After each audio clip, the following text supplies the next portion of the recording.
Muito bom dia, boa tarde, boa noite. Eu sou Ignaldo Alcântara e é um prazer ter você aqui nesse canal, nesse programa Quer Saber Mesmo.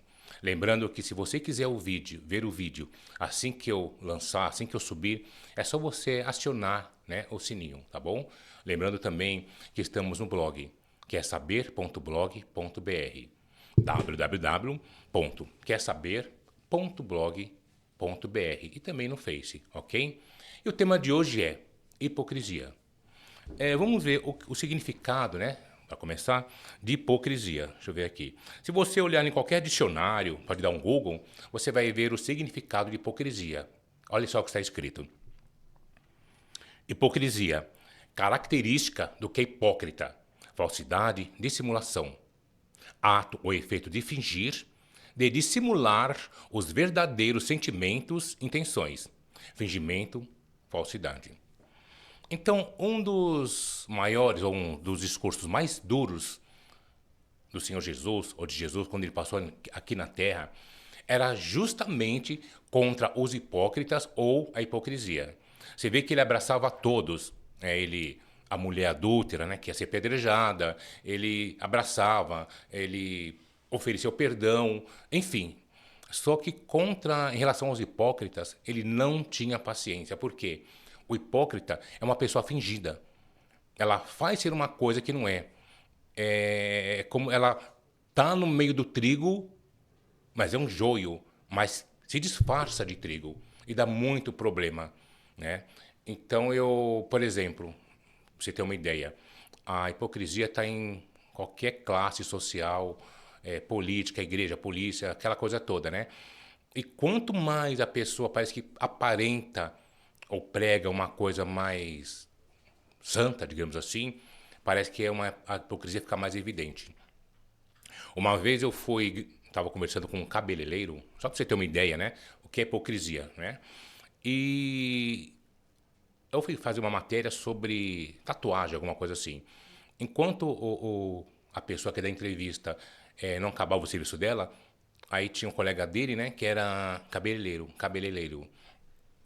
Ele estava contando pra gente o seguinte, ele tinha uma cliente dessas igrejas, né? Assim, não estou falando mal de alguma igreja, estou só para você situar, né? O que é hipocrisia? Essas igrejas que a minha mulher não podia cortar cabelo de jeito nenhum, né? Nada, nada, nada, nem um fiozinho. Ele me falou a idade dela, mas eu deduzi que devia ter entre 17 e 22 anos de idade. Pois bem, ela era crente dele, e aí ele viu que tinha um fiozinho a mais, né? Ele falou, vou cortar esse fiozinho. Ela, não, não pode cortar, na minha igreja não pode fazer isso, aquela coisa toda. É a doutrina da igreja, né? Ele falou, não, mas é só um fiozinho, ninguém vai perceber, ela não pode e tal, aquela coisa toda. De tanto ele insistir, ela deixou. Foi um fiozinho só, né? Ele deu um cortinho, pronto. Ela foi para casa contente, né? E foi pro culto. Ninguém notou nada, acho que só quem sabia era ela, né? Olhando no espelho, né? Mas não tava para ver nada realmente. Ela não cortou comprimento, nada, um fiozinho só. Ela assistiu o culto, né? Ninguém percebeu. Só que ela caiu na besteira de contar para uma, entre aspas, amiga. A amiga correu e falou pro pastor. O que aconteceu?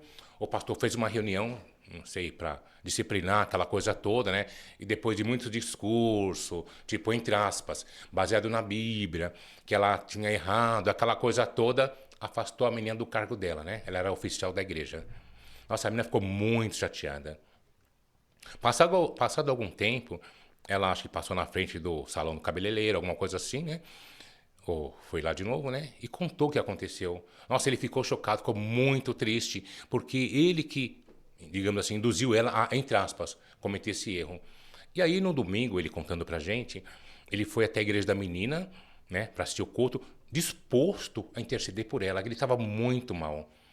E aí ele assistiu o culto. Quando terminou o culto, ele falou pro pastor, pastor, eu posso dar uma palavrinha com o senhor? Pastor, sim, pois não.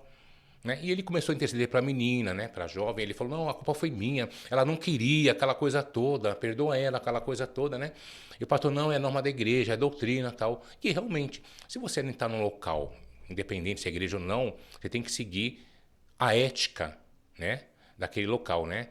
E, não posso colocar de novo, que ela errou aquela coisa toda, né? E o rapaz estava ficando angustiado. Ele falou que, de repente, chega perto do pastor uma mulher, né? o pastor dá alguma instrução para ela, ela vira as costas e vai embora.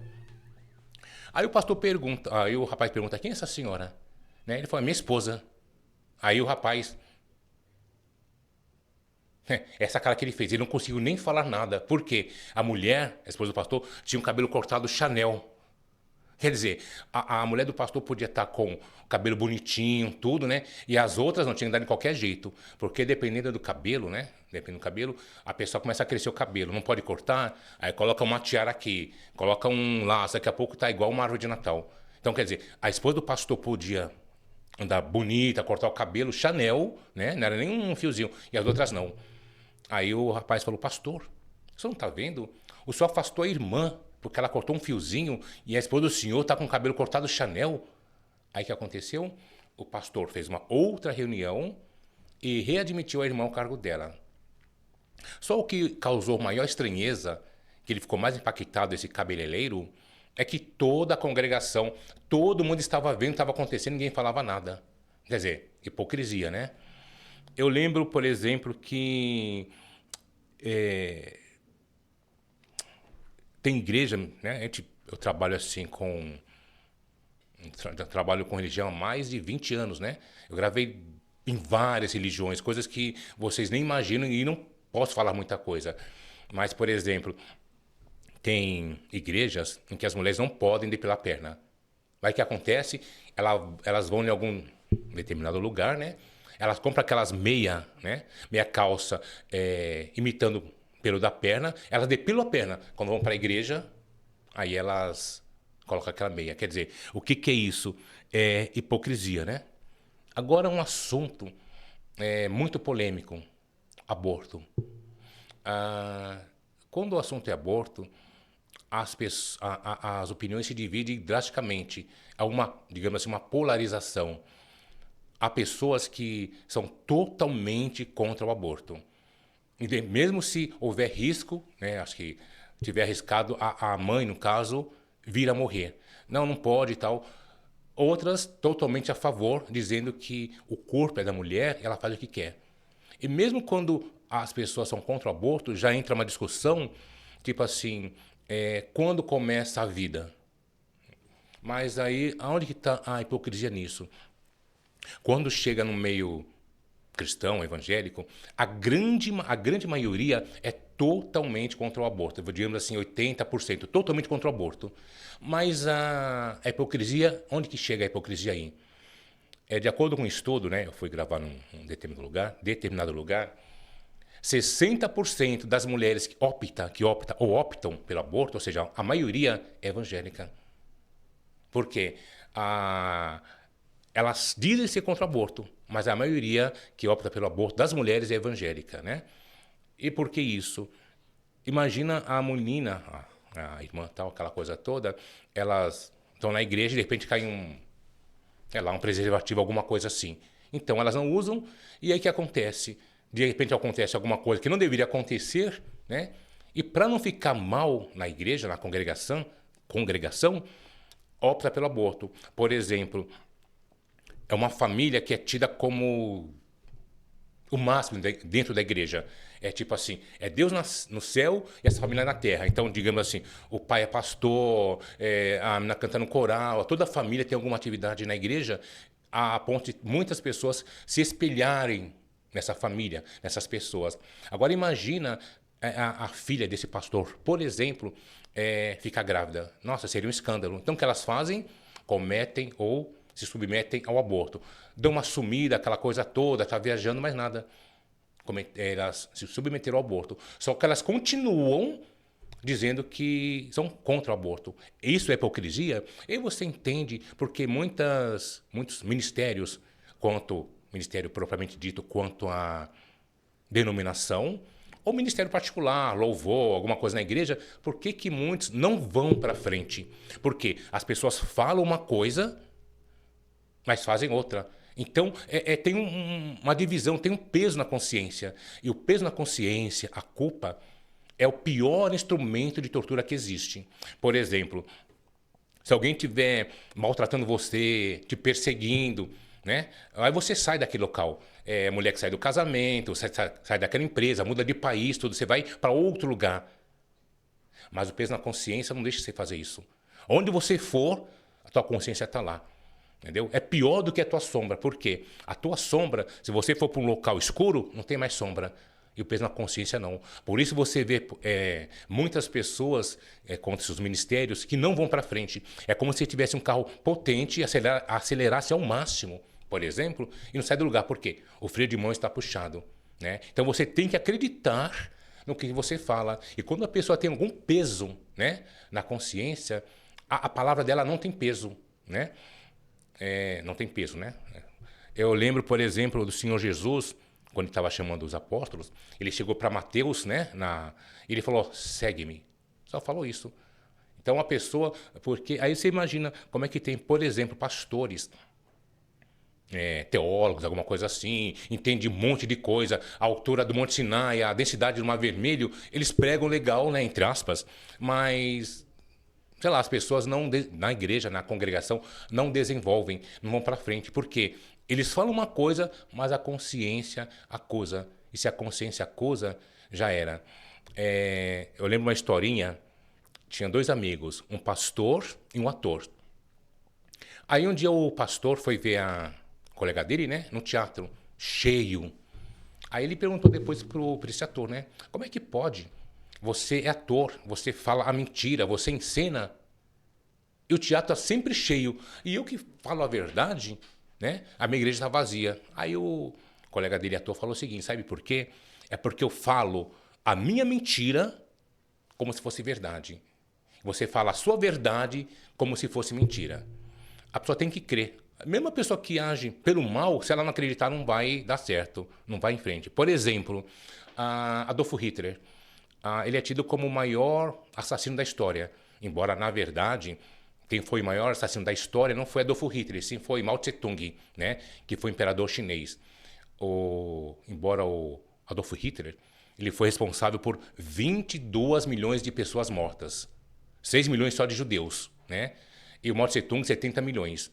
Tanto é que tem uma arte marcial, né, chinesa, né, Kung Fu, ou Wushu, que, ironicamente, está mais adiantado no Brasil, na Europa, no Ocidente, do que na própria China. Por quê? Quando Mao Tse-tung ele subiu ao trono, muitos mestres fugiram com medo de ser mortos. Ele matava mesmo, né? Na política, fome, aquela coisa toda.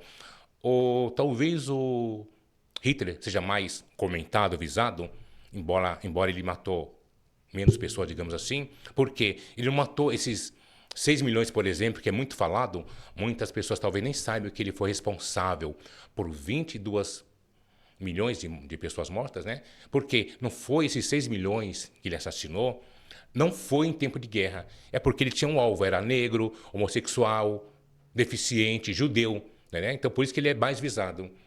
E a maior arma de Hitler, na verdade, era a oratória. Ele conseguia convencer as pessoas que ele estava certo. Ele pregava, né, fazia aquele discurso, aquela palestra, e todo mundo aceitava, tipo assim, incendiava todo mundo. E uma vez perguntado como ele conseguia incendiar tanta gente, né, fazer as pessoas aderirem à ideia dele, tanto é que isso aí é uma coisa cultural, né?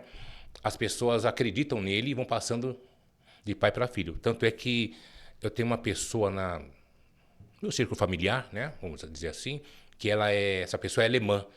Aí um dia eu estava comentando sobre o Hitler, né, o que ele fez, e ele falou, não, tá certo mesmo, né? Quer dizer, então é uma coisa cultural, vai passando de um para o outro. Mas enfim, e aí perguntado para ele, uma vez, como ele conseguia incendiar as pessoas, né? As pessoas aderirem à ideia dele, ele teria respondido o seguinte, antes de eu incendiar as pessoas, eu já estou inflamado por dentro. Então ele acreditava no que ele falava, né? Agora, para tentar terminar a história de Jacó, na Bíblia, né? Gênesis. Jacó, ele nasceu gêmeos com o irmão dele, Esaú. E a primogenitura seria de Esaú, que, embora seja gêmeos, né, nasceu primeiro. Só que ele queria esse direito, né? Você vê que é uma coisa assim tão séria. Hoje em dia, as pessoas não ligam muito para para bênção, aquela coisa toda. Ah, quero dinheiro. Na época, não. Então, o que ele fez? Ele bolou um plano. Ele chegou um dia, estava morrendo de fome, o Isaú, né? E ele estava preparando uma comida. E o Isaú, irmão dele, pediu um pouco daquela comida, né? Ele falou, não, só dou se você me passar o direito da primogenitura. Isaú passou. E depois de algum tempo, né, o pai deles, né, o Isaac, já não enxergava direito, né? Estava cego por causa da idade. E Isaú e Jacó se fez passar por Isaú para pegar o direito da primogenitura. Porque naquele tempo, até hoje, a pessoa abençoou, está abençoado. Tem ver que até hoje tem pessoas que vão sair, né? E vão sair de casa, aquela coisa toda, né? E a mãe, o pai falam, oh, Deus te abençoe e tal, aquela coisa toda, né? Porque na época era tão sério que a pessoa brigava, se matava para ter a bênção do pai, né? Hoje em dia não, hoje em dia as pessoas nem ligam muito para isso. Aí o Jacó se fez passar por Isaú. Embora sejam fontes gêmeos, né, o Jacó era mais assim doméstico, o Isaú mais do campo, né? Então tinha aquele cheiro de mata, aquela coisa toda. O que o Jacó fez? Ele pegou uma roupa de gala do irmão dele, né? Roupa de festa, né? Tinha o cheiro dele. E o Isaú, ele tinha o corpo peludo, né? E Jacó não, né? Aliás, o Jacó, ele veio a ser Israel, né? Que foi, aliás, o único nome, aliás, é o único nome que o próprio Deus, né? O único país que o próprio Deus deu nome, que é Israel. Era Jacó e veio se tornar Israel, né? E aí o que acontece? O Jacó chegou diante do pai dele, né? E falou, pai, eu trouxe a caça para o senhor comer antes que me abençoe. Aí o Isaac falou, mas a voz é diferente, né? A voz é de Jacó, né? Ele falou, não, mas sou eu mesmo, né? Aí Jacó chegou perto, né? O pai pediu para chegar perto, para abraçar ele e beijar, né? Para ver se era ele mesmo. Aí passou a mão nele, né? Todo peludo, né? Que ele tinha pegado pelo de cabra, alguma coisa, e colou nele para se passar pelo irmão. Pegou a roupa de gala do irmão e colocou. Aí ele falou, não, a voz é de Jacó, mas o cheiro é do meu filho. Aí abençoou ele, aquela coisa toda. E pouco tempo depois, chegou Isaú. E quando Isaú descobriu o que Jacó tinha feito, né, falou, assim que meus pais morrerem, pensou, né? Eu vou matar meu irmão, porque ele estava indignado. E aí o que aconteceu? Jacó fugiu para a casa do tio dele, Labão, né? Chegando lá, ele foi trabalhar, trabalhou acho que 20 anos praticamente de graça, né? E você vê, a pessoa, quando acontece isso, ela perde a visão. Assim que ele chegou lá, ele se interessou pela filha de Labão, que é Raquel, né? E o tio dele, Labão, não falou nada. A pessoa perde a visão, ele falou, não, eu vou trabalhar 7 anos de graça por ela. Aí tudo bem, trabalhou, ele amava a Raquel, né? E quando foi na noite de núpcias, né? Não sei o que aconteceu lá, né? Estava com véu, aquela coisa toda, no escuro, né? Aí ele teve relação com ela. Quando ele acordou, não era Raquel, era a irmã dela, Lia, que ele não queria, né? Aí ele foi reclamar com o Labão, aí o Labão falou, não, é que aqui na nossa terra a gente não tem esse costume da irmã mais, né, da irmã mais velha, da nova, casar com a mais velha, né? Aí ele falou, então você vai trabalhar mais 7 anos para mim de graça e você vai ter a outra também, né? A Raquel, que ele amava, né? E foi. E aí ele tinha as duas mulheres, ele começou a trabalhar para ter a própria casa dele. Então eu imagino quanto ele sofreu, né? Ele mesmo declarou que ele não dormia nem de dia nem de noite, né? Tomando conta das ovelhas. Se faltava alguma, ele restituía. Então ele falou, de dia eu não dormia por causa do sol escaldante, à noite pela geada, mas não deixou faltar nenhuma ovelha. Enfim, as pessoas já conhecem a história, aquela coisa toda, né? E ele se tornou mais rico, né? Depois você vê a história lá, né? Ele se tornou mais rico do que o próprio Labão, a família dele. E aí ele viu que Labão, né? E os filhos dele, né? Ele já não olhava para Jacó como antes, já queriam, sabe, com raiva, tudo, porque ele começou a tomar tudo, né? Começou a engrandecer demais. E o que aconteceu? Jacó pegou as duas mulheres, né? Que ele tinha na época, poderia ter, né? Tinha duas mulheres e acho que duas concubinas, né? E fugiu, né?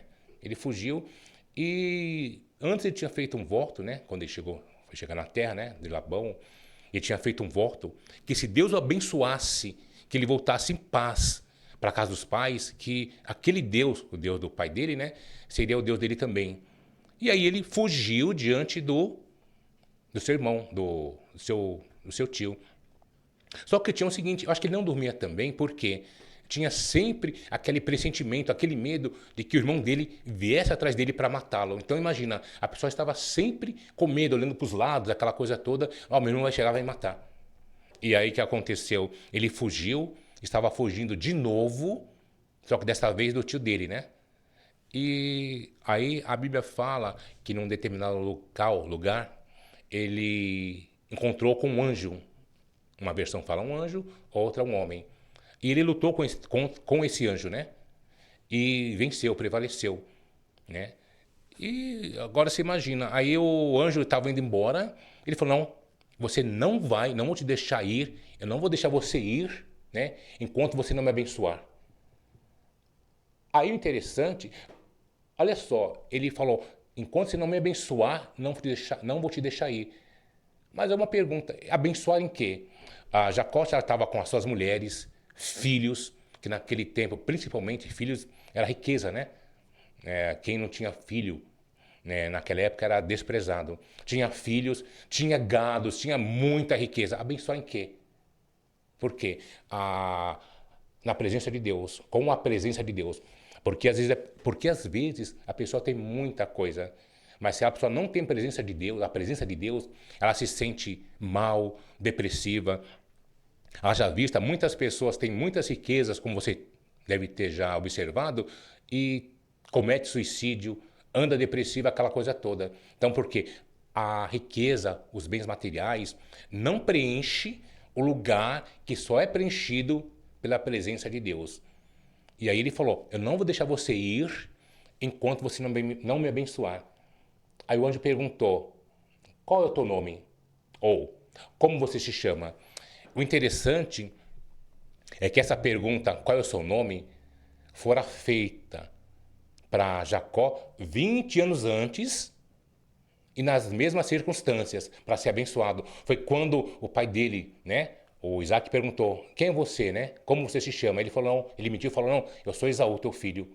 Então, quer dizer, depois de 20 anos, ele teve a oportunidade, né? Estava sendo feita para ele a mesma pergunta, qual é o teu nome?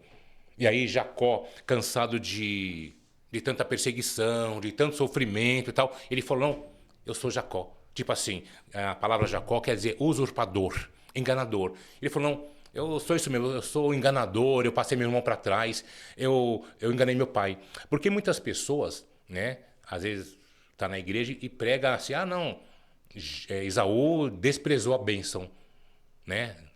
Jacó não enganou ele. Então, mas aí eu acho que o que ele fez com Esaú foi pior do que enganar. Ele aproveitou da fragilidade do momento.